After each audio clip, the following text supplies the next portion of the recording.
Sistem pendidikan di Indonesia perlahan-lahan sudah berhasil mencetak generasi yang pintar, jago teknologi, sains, ataupun sangat kompetitif.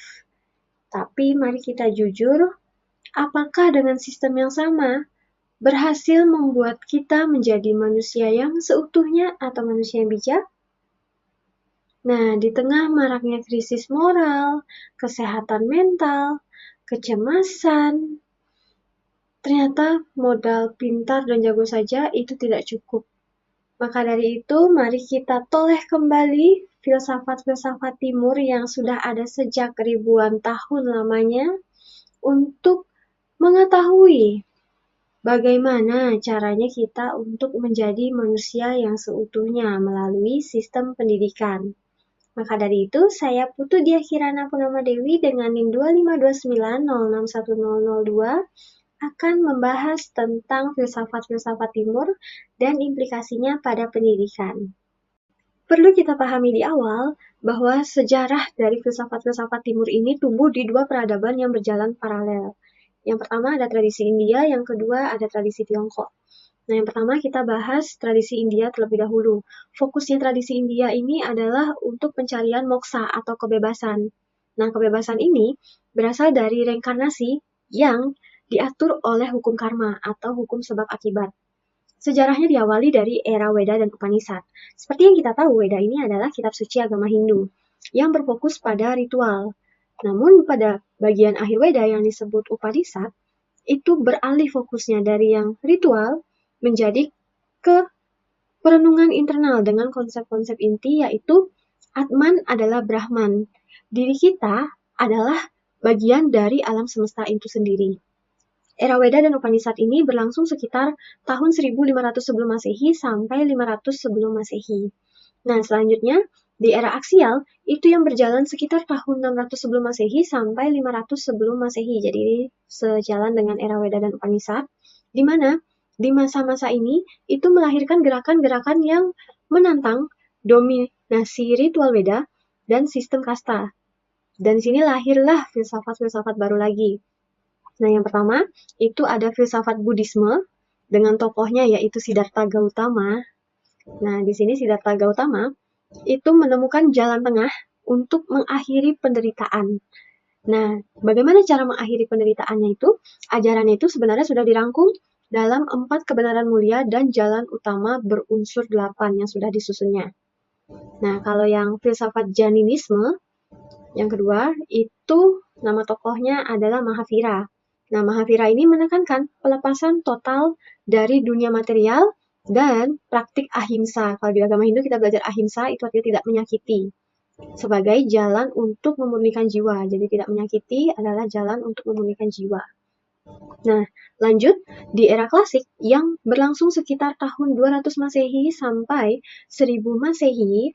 Nah, ini filsafat ini sudah mulai berkembang menjadi aliran yang sangat sistematis dan mungkin akan ada sedikit perdebatan.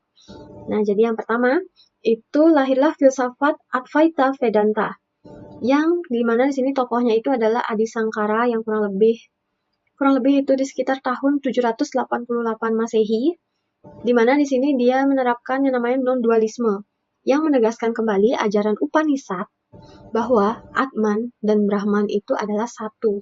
Jadi dunia yang kita lihat itu dianggap sebagai ilusi yang menutupi kebenaran tunggal tersebut. Nah, yang kedua itu ada filsafat Madhyamaka. Nah, filsafat Madhyamaka ini tokoh yang mengusung itu adalah Nagarjuna. Itu sekitar tahun kurang lebih 150 Masehi. Di mana teorinya di sini adalah mengembangkan konsep sunyata atau kekosongan. Nah, Nagarjuna ini berargumen bahwa segala sesuatu tidak memiliki eksistensi independen. Jadi segala sesuatu yang kosong dari esensi yang berdiri sendiri dan hanya ada dalam ketergantungan satu sama lain. Setelah kita sudah membahas tentang tradisi India, lanjut kita membahas tradisi Tiongkok. Nah, fokus utamanya kalau di Tiongkok itu adalah mencari Tao. Tao ini adalah jalan untuk menciptakan harmoni, baik itu harmoni di masyarakat ataupun harmoni di alam semesta dengan bertindak tanpa paksaan. Sejarahnya diawali dari era 100 aliran pemikiran yang berlangsung kurang lebih sekitar tahun 600 sebelum Masehi sampai 221 sebelum Masehi. Nah, pada era ini banyak terjadi kekacauan politik di periode negara berperang, sehingga banyak para tokoh itu mencari solusi untuk memulihkan tatanan dari negara tersebut. Sehingga lahirlah di sini dua filsafat yang diawali dengan filsafat Konfusianisme yang diusung oleh Confucius atau Konfuzi, yang berpendapat bahwa harmoni sosial dapat dicapai jika setiap orang menjalankan perannya dengan benar, yang didasarkan pada Ren, peri kemanusiaan atau kebajikan, Li, yang artinya tata krama dan kesopanan, dan Xiao, yang artinya bakti kepada orang tua. Jadi tujuannya dilakukan 3 peran ini dengan benar adalah untuk menciptakan manusia yang budiman atau sebutannya Junshi. Namun, di era Konfusianisme ini telah terbit, ternyata mendapatkan kritikan dari Laozi atau Laoshu yang melahirkan filsafat baru yaitu Taoisme. Nah, pada Taoisme ini, harmoni ini hanya bisa didapat atau dicapai dengan cara Tao. Tao ini artinya kita itu menciptakan harmoni, baik harmoni dalam masyarakat ataupun dengan alam semesta, dengan cara kita itu melakukan wu wei. Wu wei itu bertindak tanpa paksaan, jadi mengalir layaknya air yang mengalir. Jadi itu seperti spontanitas saja. Nah, selanjutnya di era sintesis yang berlangsung sekitar kurang lebih tahun 200 Masehi sampai 1200 Masehi, di era ini terjadi percampuran antar aliran filsafat, sehingga menghasilkan filsafat baru, yaitu filsafat yang pertama, yaitu Chan atau sebutannya Zen.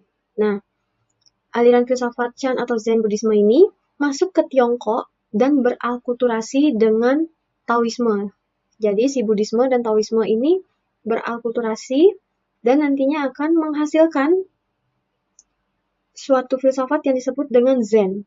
Nah, tokoh yang terlibat di sini adalah Bodhidharma, biksu India yang secara legendaris membawa ajaran Zen ini ke kuli Shaolin di Tiongkok. Nah, intinya pada aliran filsafat Zen ini itu mengajarkan tentang bagaimana cara melatih konsentrasi melalui meditasi ataupun yoga. Nah, yang kedua, ini ada aliran baru yang bernama Neo-Konfusianisme. Jadi di sini Konfusianisme ini dipadukan dengan wawasan metafisika dari Buddhisme dan Taoisme. Tokoh yang terlibat di sini adalah Shushi. Nah, Shushi ini yang merumuskan sistem metafisika Li dan Shi, jadi prinsip dan energi, yang menjadikan ortodoksi selama berabad-abad. Tadi kita sudah melihat perjalanan sejarahnya yang cukup panjang dari India sampai ke Tiongkok. Sekarang pertanyaannya, apa sih intinya? Apa sih yang membuat si filsafat timur ini bisa bertahan sampai ribuan tahun bahkan sampai saat ini? Maka dari itu mari kita bedah keunggulannya bersama.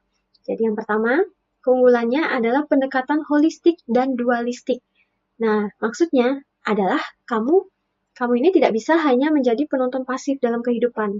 Realitas yang dialami bukanlah sesuatu yang tetap di luar sana, melainkan sesuatu yang ikut kamu bentuk melalui cara kamu melihat, meyakini, dan berinteraksi dengannya. Nah, yang kedua, itu adalah fokus pada transformasi diri melalui praktek. Nah, tujuannya ini adalah bukan sekedar pengetahuan intelektual saja, tapi untuk pembebasan dari penderitaan, karena melalui praktik kita dapat menyelesaikan masalah. Tapi dengan teori kita dapat menambah wawasan. Nah, lanjut. Yang ketiga, keunggulannya itu adalah penekanan pada kehidupan batin dan introspeksi. Nah, misalnya nih, ajaran Buddha itu kan secara mendalam menganalisis kenapa sih kita menderita di dunia ini. Oh, ternyata sumbernya itu dari keinginan. Ini contoh ya. Nah, seperti itu. Nah, jadi ini ajaran-ajaran seperti ini itu sangat relevan untuk kesehatan mental sehingga kita lebih mudah untuk mendalami diri kita melalui introspeksi diri. Nah, yang keempat yaitu etika berbasis komunitas dan welas asih. Nah, jadi filsafat timur ini sebenarnya tidak egois. Jadi setelah kita selesai dengan urusan kita sendiri, kita diajarkan untuk belajar juga menyelesaikan masalah orang lain. Ini adalah tentang bagaimana kita hidup sebagai komunitas, belajar menjadi makhluk sosial. Nah, konsepnya ini seperti konsep Ren, yaitu peri kemanusiaan, ataupun Li tentang tata krama atau ritual. Nah, Di sini semuanya ini, konsep-konsep yang sudah diajarkan ini adalah fondasi untuk membangun masyarakat yang harmonis. Seperti dua sisi mata uang, apa yang menjadi kekuatan di satu sisi seringkali juga memunculkan kelemahan atau kritik jika dilihat dari kacamata yang berbeda. Maka dari itu, di sini saya akan bahas kelemahan dari teori filsafat-filsafat timur ini. Nah, yang pertama, ini cenderung non-empiris dan mistis, karena fokusnya ini lebih ke pengalaman batin, maka banyak konsepnya ini sulit dibuktikan secara ilmiah, karena kebenaran sangat bergantung pada pengalaman yang dapat diukur atau dapat didata. Sehingga ya sifatnya cenderung non-empiris dan mistis. Yang kedua, potensi mendorong kepatuhan dan pasif. Nah, kenapa di sini bisa dikatakan mendorong kepatuhan? Jika, ini contohnya ya, jika konsep karma atau takdir, hukum sebab akibat ini diterima secara mentah-mentah, orang ini bisa menjadi pasif. Jadi saat dia itu melihat ketidakadilan sosial, bukannya berjuang untuk perubahan, orang ini malah mikir, kayaknya ini emang udah takdirnya deh. Oh, ini kayaknya emang udah karmanya. Jadi, dengan adanya kepasifan yang seperti ini, itu berpotensi membuat masyarakat itu enggan untuk melawan penindasan. Nah, yang ketiga, yaitu mengutamakan kolektivisme di atas hak individu. Nah, seperti yang kita tahu, memang filsafat timur ini kan lebih ke arah sosial. Jadi, kita itu diarahkan menjadi manusia yang sosial, bukan individualis.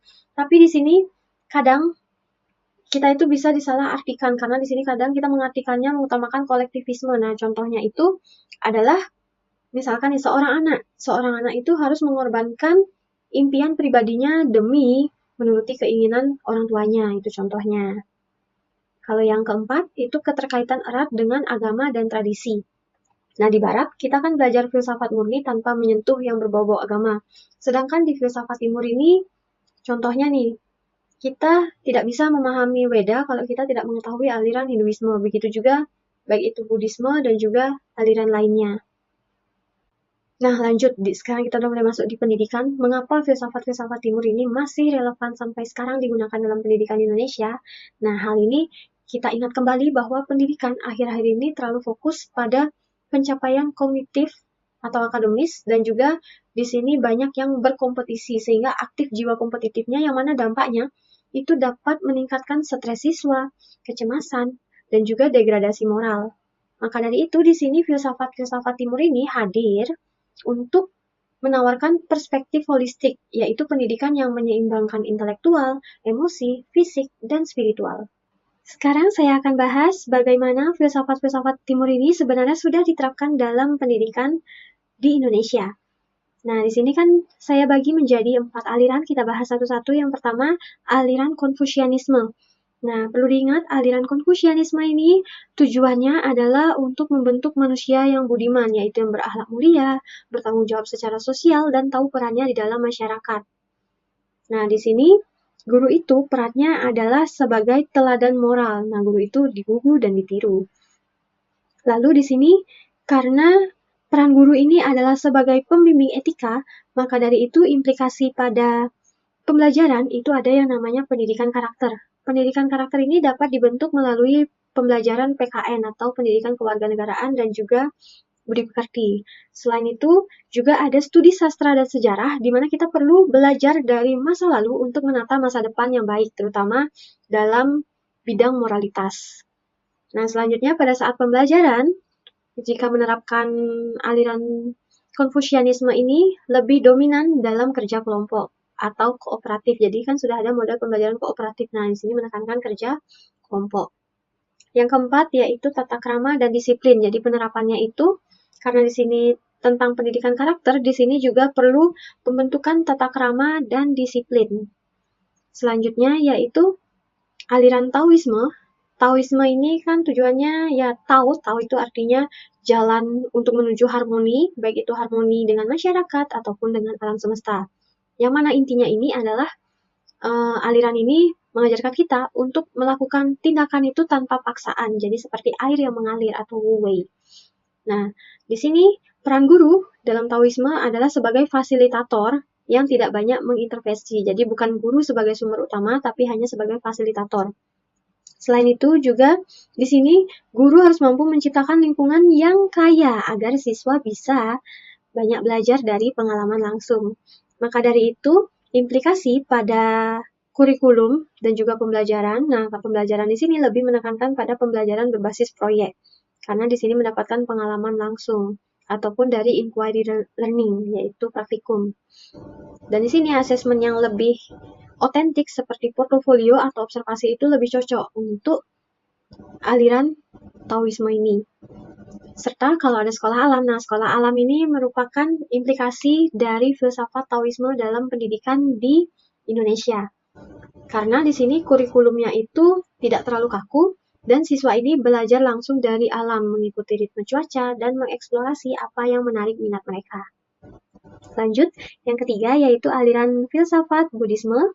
Nah, Buddhisme ini lebih menekankan bagaimana cara kita untuk mengatasi penderitaan. Jadi di sini pembelajar yang aktif dan kritis dalam menyelesaikan masalahnya, karena di sini tujuannya adalah untuk mengatasi penderitaan. Jadi melalui kebijaksanaan dan juga welas asih. Jadi nggak main kasar. Nah, jadi peran guru di sini adalah untuk membebaskan pikiran dari kebodohan atau ketidaktahuan dan juga emosi negatif. Maka dari itu, implikasi pada pembelajaran, di sini kita sebagai guru harus mengajarkan yang namanya social emotional learning atau yang disebut dengan SEL. Jadi belajar untuk mengontrol emosi. Selain itu, sekolah yang menerapkan kurikulum mereka pastinya di sini membuat program. Mungkin di sini program kekurikulernya bisa dibuat dengan program anti-bullying. Agar di sini kita itu belajar untuk ulas asih, saling mengasihi satu sama lain, dan tidak terjadi penindasan, saling ejek, dan juga perbuatan buruk lainnya. Dan dalam pembelajaran di sini guru-guru juga dapat menerapkan yang namanya jurnal reflektif kepada siswa. Nah, jurnal reflektif ini dapat dilakukan dengan cara menyuruh siswa untuk menulis jurnal refleksi. Jadi agar siswa ini bisa introspeksi, melihat lagi ke belakang, bagaimana mereka itu dalam menganalisis emosi ataupun memahami penderitaan diri mereka sendiri. Selain itu, guru juga dapat menerapkan praktik mindfulness dan juga melatih siswa untuk berpikir kritis agar bisa mengatasi penderitaannya masing-masing. Tapi tetap dengan jalan welas asih dan juga melalui kebijaksanaan. Nah, yang terakhir yaitu filsafat Hinduisme. Nah, Hinduisme ini mengajarkan kita untuk mencapai kebebasan atau moksa melalui aktualisasi diri. Jadi kita sadar dengan diri kita sendiri. Dan di sini peran guru itu sangat sakral, yaitu sebagai sifatnya itu adalah memberikan pendidikan yang holistik. Jadi pendidikan yang holistik ini adalah pendidikan yang menekankan pada nilai keagamaan, dan juga di sini mentorship itu bisa diterapkan melalui pembelajaran yang ada tutor sebaya. Jadi di sini pendidikan ini adalah sarana untuk pencerahan spiritual para siswa.